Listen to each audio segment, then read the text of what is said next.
Please like subscribe my channel.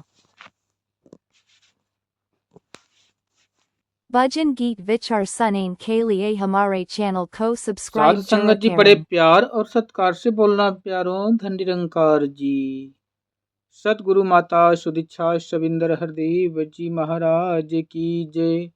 Nirankari राजमाता गुरु बचन अवतार की जय।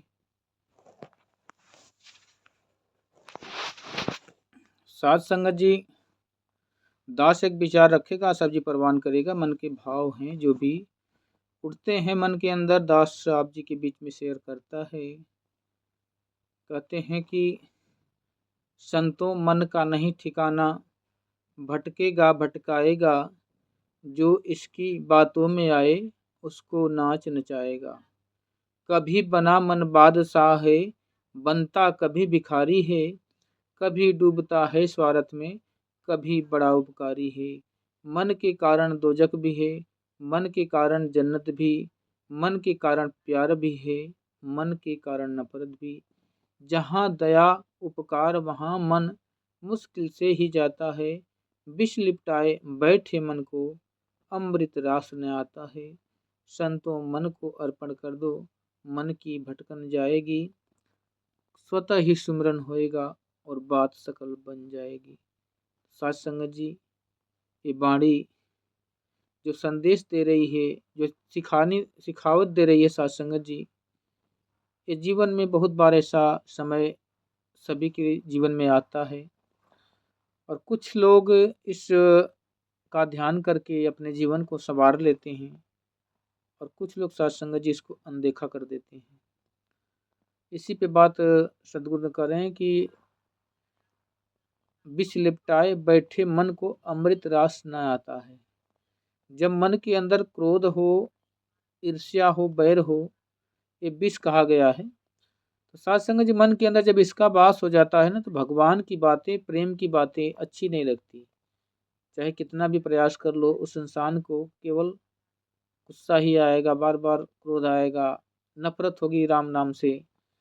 तो ये बड़ी ही रोचक बातें हैं कि जब कर्म पिछले ऐसे होते हैं जो इस जन्म में भी बाधक बनते हैं। साथ संगत जी कहते हैं कि तुलसी पहले पाप से हरि चर्चा न सुहाय, जैसे तपन शरीर की खाना की रुचि जाए। जैसे बुखार होने पर साथ संगत जी, अगर कितना भी अच्छा प्रकार का भोजन अगर बना है तो साथ संगत जी वो पसंद नहीं आता है। साथ संगत जी,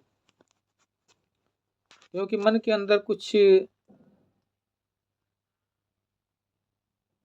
बुखार से तीखे तीखे होते हैं, मन खट्टे होते हैं, जिससे खाना का स्वाद कुछ मिलता नहीं। ऐसे प्रकार जब मन के अंदर कोई और भाव हो तो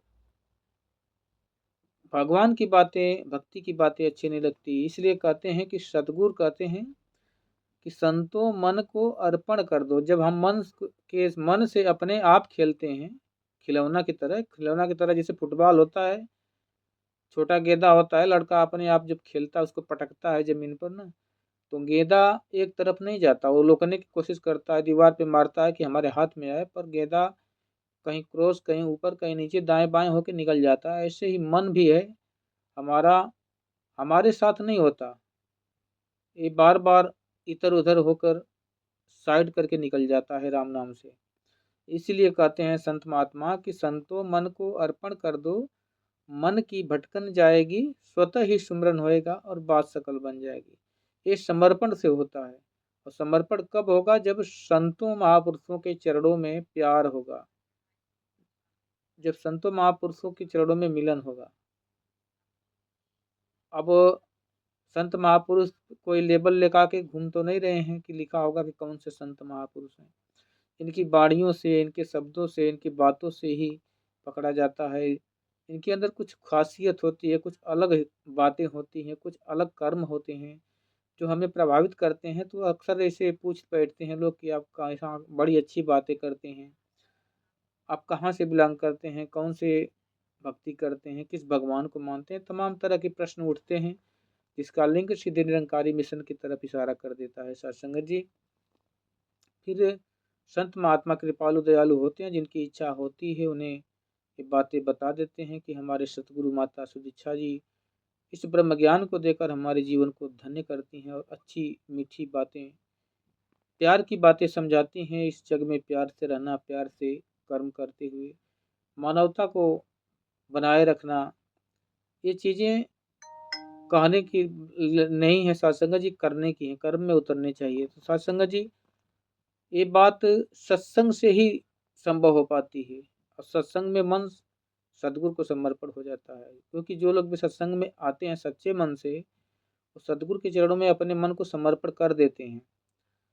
तब जाके उनको वहाँ की बातें अच्छी लगती हैं। जब अब तक हम समर्पण नहीं करेंगे, आने के बाद भी अगर इधर उधर भागेगा मन, तो सत्संग जी वहाँ की बातें हमारे मन के अंदर घर नहीं करेगी। जिस प्रकार कहते हैं कि कोई ऊसर का खेत होता है, जैसे मिट्टी होती है उसरीली कंकड़ीली, जिसमें पानी का असर नहीं होता। जब पानी का असर नहीं होगा सत्संग जी, वो फसल उसमें नहीं हो पाती है। फसल अगर जाम भी जाएगी तो सूख जाती है सत्संग जी। तो इसी प्रकार अगर जबरदस्ती किसी के मन के अंदर अगर भक्ति भावना आ भी जाए, तो सत्संग जी सफल नहीं होती, वो बीच में ही टूट जाती है। इसलिए कहते हैं कि इसकी प्यास होना चाहिए, इसकी तड़प होना चाहिए। जो मिट्टी से पानी को सोखती है, ग्रहण करती है, धारण करती है, वही मिट्टी उपजाऊ बनती है। इसी प्रकार सत्संग जी, जिस मन के अंदर इस प्रभु परमात्मा का वास होता है, प्यार का वास होता है, मीठी बातों का वास होता है, मानवता का वास होता है, उससे ही भक्ति पसंद आती है। तो सत्संग जी, ये बहुत ही कठिन है, कहते हैं बहुत कठिन है डगर पनघट की। तो सत्संग जी, ऐसा भाव बनने के लिए सत्संग का सहारा लेना बहुत जरूरी है। अगर नहीं बन पा रहे हैं भाव और आप चाह रहे हैं इसको मिलना, तो सत्संग करते करते, धीरे धीरे प्रयास करते करते ये मन सदगुरु के चरणों से जुड़कर ये सारे गुण कर्म में उतर जाते हैं सत्संग जी। तो दास और शब्दों का सहारा न लेते हुए आप जी के चरणों में क्षमा याचक है। जो भी गलती हो बख्शते रहना, और दास आप जी का भूलनहार है। दास आप जी के पावन चरणों में धन्यवाद करता है। सत्संग जी, प्यार से कहना धन्य निरंकार जी।